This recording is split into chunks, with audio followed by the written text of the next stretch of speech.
Waalaikumsalam warahmatullahi wabarakatuh. Terima kasih untuk kesediaan kalian semua untuk hadir pada hari ini untuk mengikuti layanan bimbingan kelompok. Senang sekali rasanya bisa ketemu sama kalian semua dan sudah mau gabung dalam layanan ini.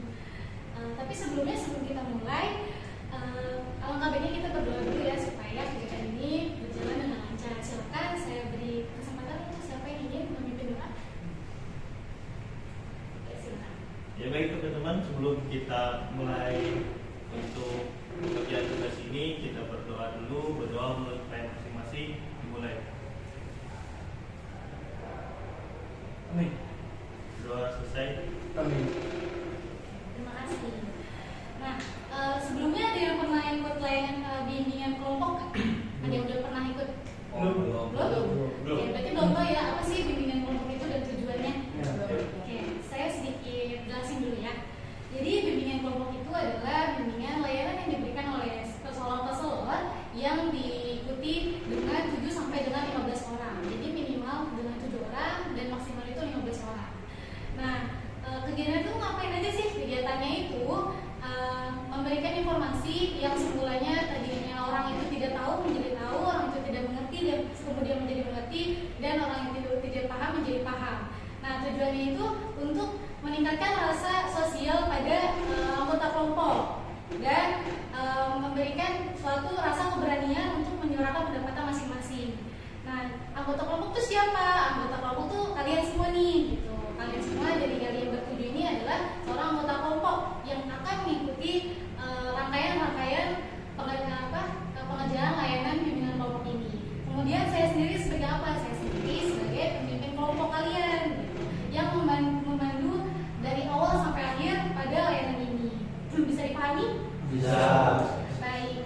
Nah, sebelum kita masuk ke kegiatannya, saya ingin menjelaskan bagaimana sih peraturannya, gitu. Jadi bukan serta-merta yang datang diskusi lalu pulang, gitu. Enggak, gitu. Jadi ada peraturannya, gitu. Yang pertama itu adalah kesukarelaan.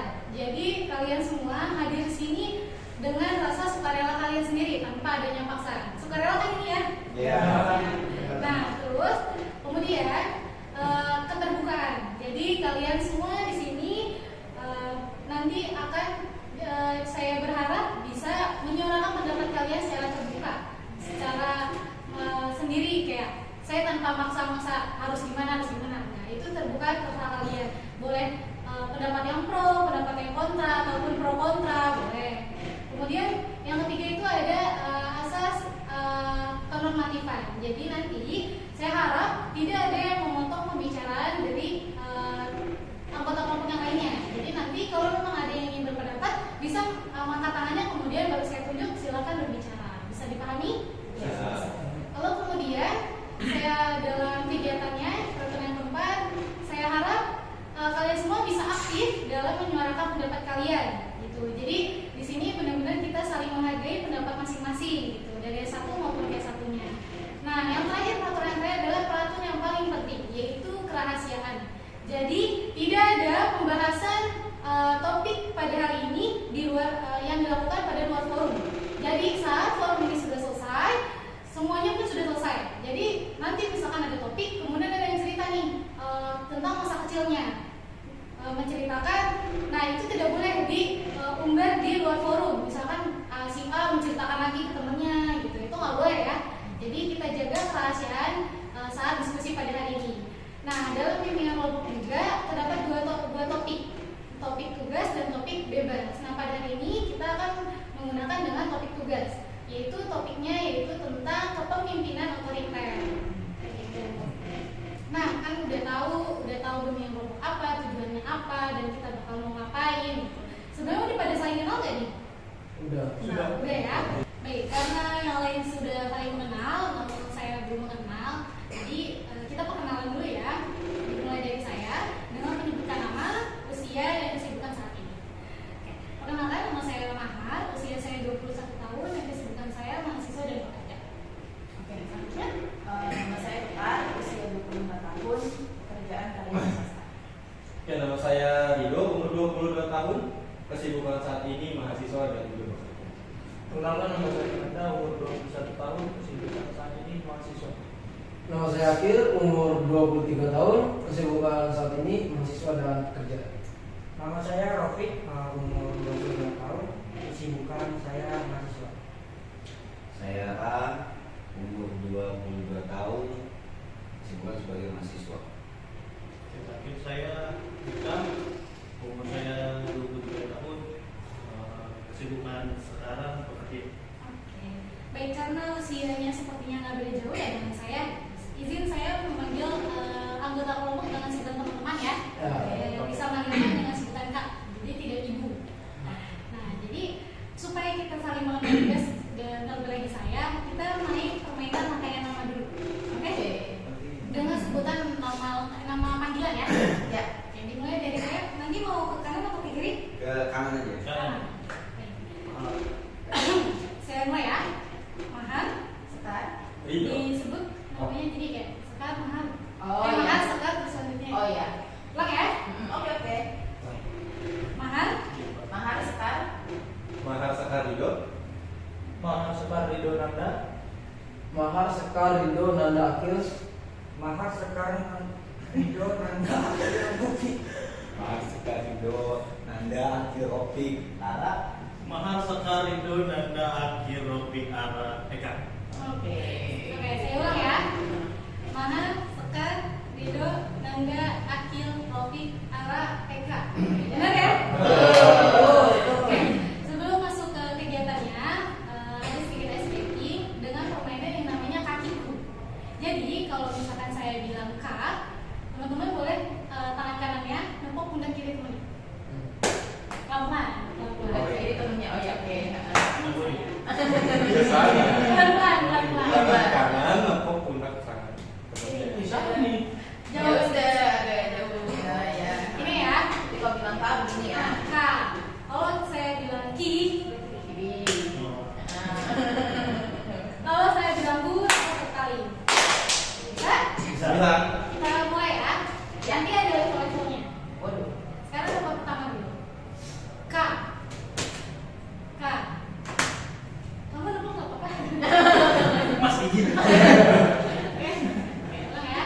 K. K. Ki. Ki. Ku. Ku. Ku. K. K. K. Ki. Ki. Ku. Kita masuk level 2. Siap? Kita masuk level 2 ya. Kaku. Oke, mulai berhasil. Wah. Jangan takut deh makanya. Wah, Relax, relax. Relax dulu. Siap? Kaki. Kuka. Kuka. Kaki. Oke. Oke, mau pakai sanksi kan nih? Oke, nggak usah ya. Oke. Nah, sekali lagi ya. Konsentrasi ya, konsentrasi. Tadi mana? Kak, kanan. Kaki. Konsentrasi ya. K. K. Ki. Ki. Ki. Ku. Ku. Ku. Ku. Kuka. Kuka. Kaku. Ayo, ayo. Oke.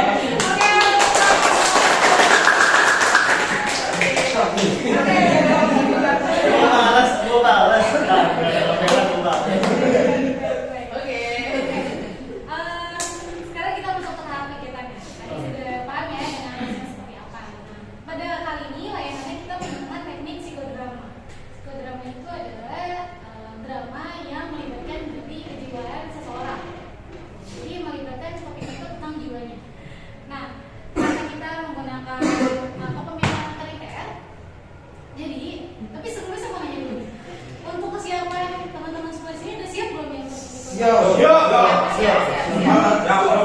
Oke, kalau gitu tadi tentang dramanya, tapi sebenarnya udah ada yang tahu kepemimpinan otoriter itu apa? Belum. Pimpinan satu arah. Pemimpinan satu arah. Terus ada lagi? Keputusan sepihak. keputusan sepihak. Terus ada lagi? Tidak suka musyawarah. Tidak suka musyawarah. Ada lagi? Jam. Kejam. Terus ada lagi? Pemimpin yang tidak memperhatikan karyawannya. Oke, ada lagi? Pokoknya tidak enak. Oke, semua yang tadi disebutin itu semuanya benar. Jadi kepemimpinan hanya terpusat pada satu seseorang dan satu kebijakan. Ya. Oke, nanti dalam dramanya salah satu saya minta untuk menjadi seorang pemimpin yang memiliki sikap otoriter. Oh. Nah, nanti karena di sini ada 7, satu orang menjadi pemimpinnya, 6-nya itu menjadi karyawannya. Oke, untuk menjadi pemimpinnya ada yang secara sukarela untuk menjadi seorang pemimpin. Kayaknya Bimo pantas sih. Kayaknya Eka yang pantas sih. Eka. Ikhlas lah. Siap ya? Siap lah. Tidak ada tak paksaan? Nggak ada. Enggak ada. Nanti teman-teman di sini saya menjadi karyawan ya. Oke, siap. Itu si bos ngapain ngumpulin kita ya? Minat banget. Oke, selamat siang semuanya. Oke, maaf ya. Saya mau beli kalian adakan hari ini. Kita ada job penting besok. Nah, ini bisa kalian lihat desainnya buat kita. Besok ada apa? Besok Besok. ada libur tanggal berapa ya? Coba saya cek dulu. Oh, lumayan dadakan ya Pak ya? Iya Pak, besok libur Pak. Gimana dong bos? Saya besok ada acara di sini satu. Ya. Oh iya. Coba kalian lihat dulu aja buat planning proyek kita. Memang ini proyeknya dadakan, dia juga baru dikabarin klien semalam. Jadi saya harap semuanya bisa hadir terus ikut serta dalam kegiatan besok. Ya, memang untuk besok itu tanggal merah. Tapi saya minta loyalitas dari kalian buat suksesin proyek kita besok, karena ini sangat bergantung buat kemajuan perusahaan kita. Oke. Pak, mohon maaf, saya potong. Saya nggak bisa Pak, soalnya saya besok wisuda anaknya. Anak saya wisuda. Enggak ada terus. Kayaknya anak kamu yang wisuda. Nah, Memang kalau kamu nggak hadir, anak kamu nanti wisuda. Nah, tapi saya memang sudah mendapatkan surat dari pihak sekolah dan wajib orang tua hadir dalam wisuda. Karena saya, Tapi gini, kamu memang udah ngabarin saya sebelumnya, kan belum? nah kan Bapak juga baru ngabarin nih untuk rapat. Ya udah, sekarang kamu pilih, kamu mau anak kamu apa kerjaan kamu sekarang? Interupsi Pak. Ya, Yang kemarin kita belum selesai loh Pak proyek yang kemarin. Iya. Yang kita Kemarin? ngusut kita ngusut dari Monas. kenapa belum selesai? Itu belum selesai karena kan deadline-nya itu kan besok juga Pak bareng. Jadi nggak bisa Pak kita sementara kita dengan orang yang sedikit mengerjakan 2 proyek dalam satu waktu. Ya kan kalian punya tim sih, kenapa nggak kalian saling bantu? Kurang Memang hanya kamu aja dalam tim kamu. kurang Ya, Pak ini. Kurang orang kita Pak. Kita perlu SDM lagi Pak. Karena kan kita cukup segini aja orangnya Pak. Memang berarti kamu nggak bisa bekerja secara efektif, memaksimalkan sebanyak orang. Ada lagi ibu komplain? Saya Pak. Saya besok anak saya baptisan Pak. Lalu? Baptisan itu sekali seumur hidup dan didampingin oleh orang tua. Masa anak saya dibaptis orang tuanya nggak ada, gimana dong? Seharian. Seharian, karena kan yang dibaptis banyak.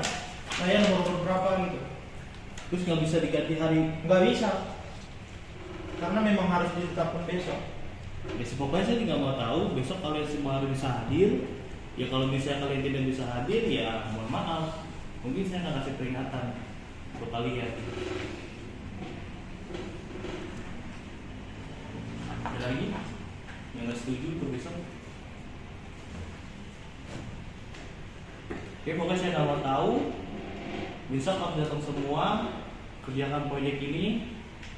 Kepuasan pelanggan, klien nomor 1. Saya nggak mau nggak ada yang hadir. Paham? Saya sedikit ya. Besok saya udah pesan tiket Pak.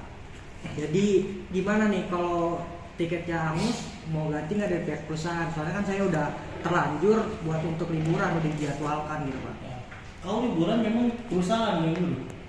Ya kan sudah ditanggalkan Ya buat sekarang libur. memang perusahaan yang dulu untuk kau pesan tiket dan liburan.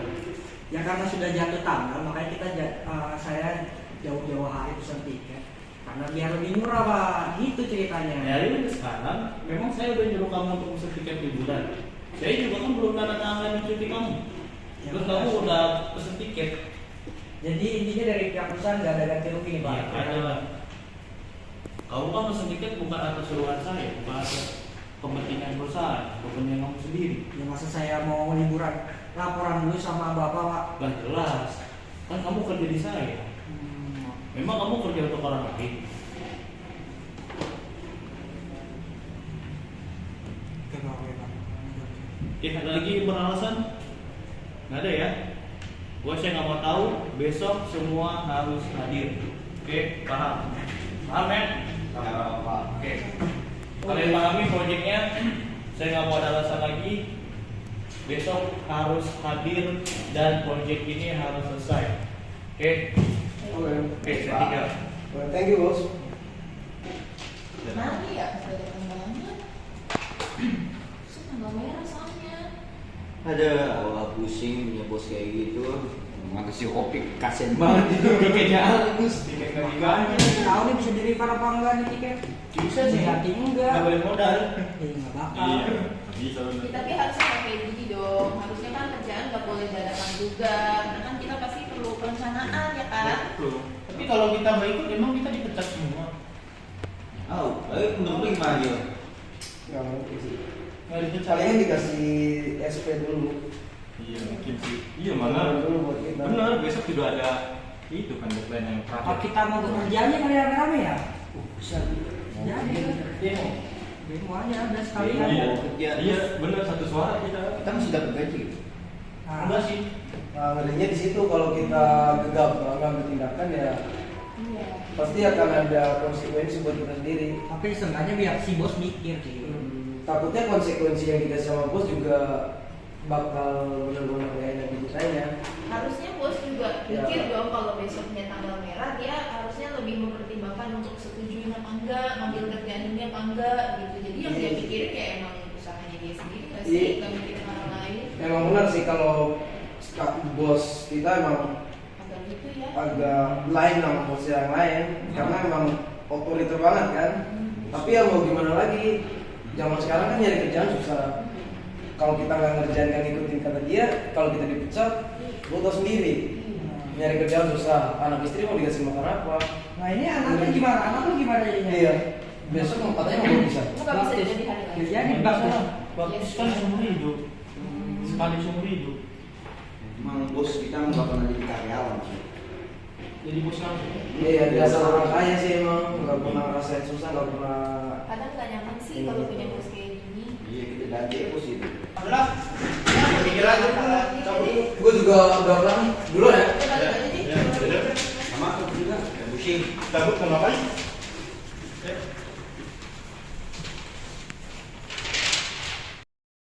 Setelah kita melakukan drama tadi, setelah Eka menjadi pemimpin yang seorang otoriter, yang tadi banyak tuh alasan-alasan dari karyawan-karyawan yaitu teman-teman di sini mengungkapkan kalau ketidaksukaan dalam kebijakannya Eka, ya kan?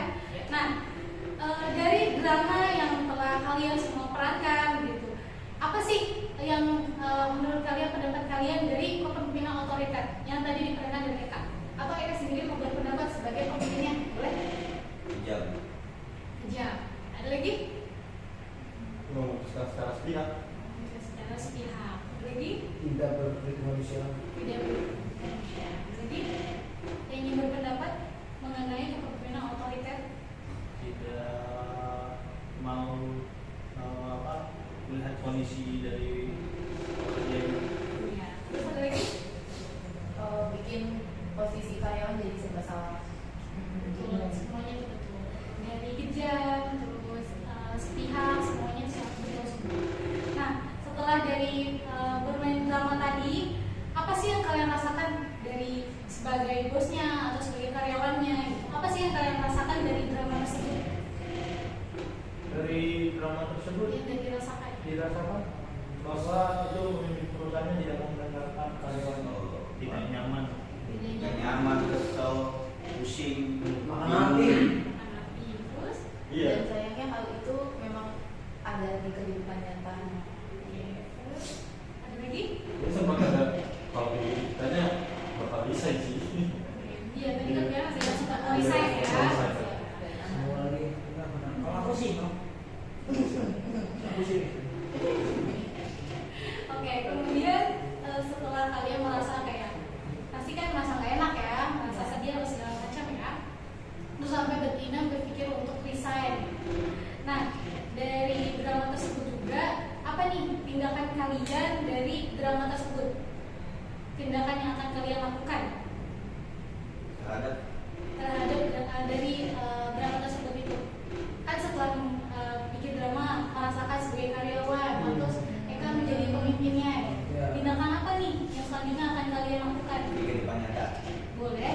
Kalau saya jadi pemimpin tidak akan jadi pemimpin otoriter. Tidak akan menjadi pemimpin otoriter. Ada lagi? Intinya harus bisa mengayomi semua. Mengayomi. Ada lagi?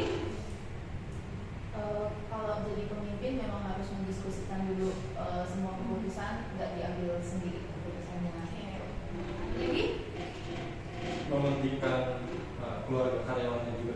Ada lagi? Nggak boleh mengubah regulasi sih, peraturan itu jangan diubah-ubah kalau ada kepentingan. Ada lagi? Ini berpendapat? Cukup? Kemudian setelah drama tersebut, setelah kalian merasakan merasa tidak nyaman, merasa ingin resign, terus merasa berharap semoga tidak seperti itu, gitu, tidak menjadi pemimpin seperti itu, gitu. Rasa tanggung jawab apa yang tumbuh dalam diri kalian setelah melakukan drama tersebut? Kalian sebagai mahasiswa, pekerja, rasa tanggung jawab apa yang tumbuh dalam diri kalian? Mungkin jadi kita bisa belajar kalau setiap keputusan itu harus kita diskusikan terlebih dahulu, karena kan perusahaan ini kan yang banyak seperti organisasi yang ada banyak, ada anggotanya, ada ketuanya, struktur lah. Jadi segala keputusan itu nggak bisa harus ditentukan sepihak. Lagi? Ingin berpendapat? Jadi rasa tanggung jawab. Ya, kalau menurut saya untuk jadi seorang pemimpin selain harus punya tanggung jawab itu wajib, karena kita akan mengayomi banyak orang yang lebih dari satu dalam sebuah kelompok. Jadi selain kita mengenal individu mereka di kantor aja, jadi kita juga harus tahu bagaimana kondisi dan situasi anggota ataupun karyawan kita ini di lingkungan rumahnya juga, seperti keluarganya, entah mereka ini ada masalah atau apa di keluarganya. Takutnya nanti ketika mereka ada masalah di keluarganya nanti dibawa juga ke perusahaan, dan itu takutnya akan merusak hubungan juga dengan teman-teman yang lain karena kurangnya performa tersebut. Jadi untuk jadi seorang pemimpin kita harus benar-benar jeli untuk melihat kondisi karyawan kita sendiri demi kemajuan bersama sih sebenarnya. Apakah ada yang berpendapat tentang pro atau kontranya dari kepemimpinan otoriter ini? Mungkin jadinya kontrak gitu. Karena kan ya itu tadi, karena dalam satu perusahaan itu kan nggak mungkin kita menjalankannya semua sendiri. Ada kelompok-kelompok yang harus benar-benar kita ayomi lah, supaya kan tujuannya juga untuk mempermaju perusahaannya gitu. Jadi ya lebih banyaknya sih menurut saya kontrak. Tapi ada beberapa yang tahu segala segi perusahaan itu lagi bagus apa enggak kan tahu bos.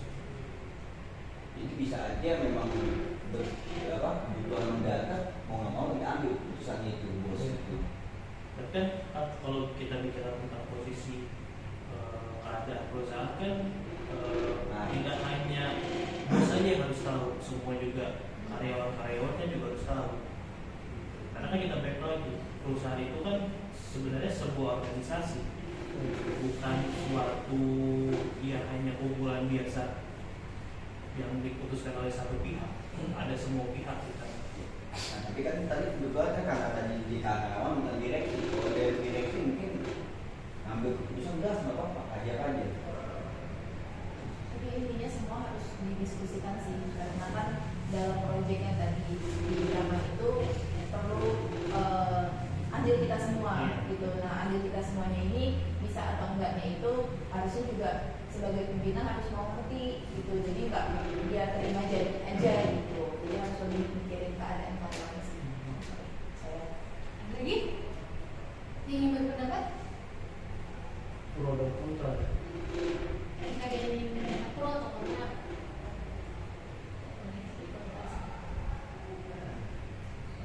Kalau misalkan perusahaan lagi down, Dua-duanya sebenarnya masing-masing punya sisi tersendiri sih Iya, sebenarnya. Antara pro dan kontra karena memang untuk sebuah perusahaan itu ada beberapa hal yang bisa diketahui oleh karyawan dan ada beberapa hal yang memang itu hanya untuk hanya bos yang mengetahui hal tersebut. Tapi kalau seperti apa yang kita dramakan tadi, kalau hal-hal seperti itu sifatnya memang harus ada komunikasi lebih awal, Iya. diskusi dulu. Tapi beda halnya kalau tentang penanganan hal-hal yang lebih darurat lagi, yang lebih besar lagi. Mungkin itu hanya kapasitas bos saja yang bisa mengambil keputusan tanpa ada andil dari karyawan yang lain. Apa ada lagi yang ingin berpendapat tentang kepemimpinan otoriter? Mau itu di perusahaan, organisasi, atau dimanapun? Cukup. Dan saya dulu memilih podcast. Oke. Baik, karena tadi kita sudah dengar ya dari teman-teman semua gitu. Ada yang pro, ada yang kontra gitu. Ada yang menganggap bahwa kepemimpinan ini sedikit kurang memikirkan karyawan ya. kayaknya nggak sedikit sih, sangat tidak memikirkan karyawan. Dan akan menimbulkan efek-efek negatif ya. Ya.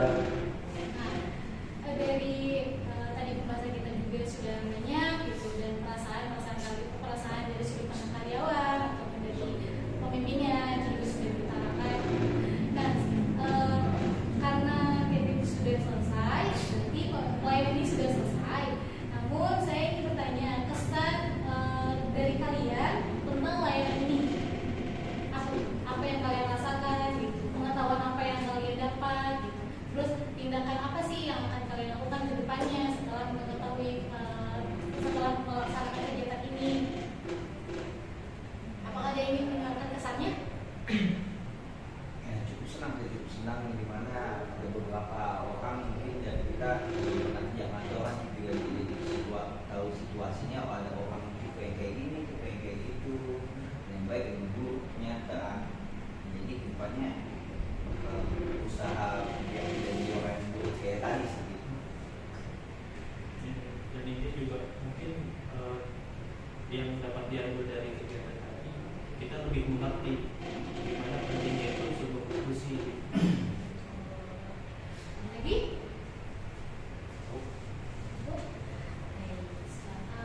Saya ucapkan terima kasih karena teman-teman semua sudah bersedia untuk mengikuti layanan kali ini.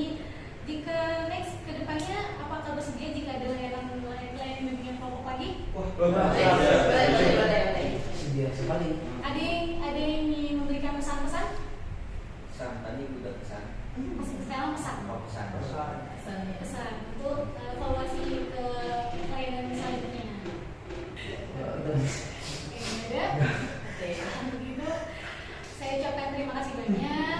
Semoga kita bisa ketemu di kesempatan lain waktu dan bisa membahas topik-topik yang lainnya yang sedang hits atau lagi sedang viral pada saat hari ini.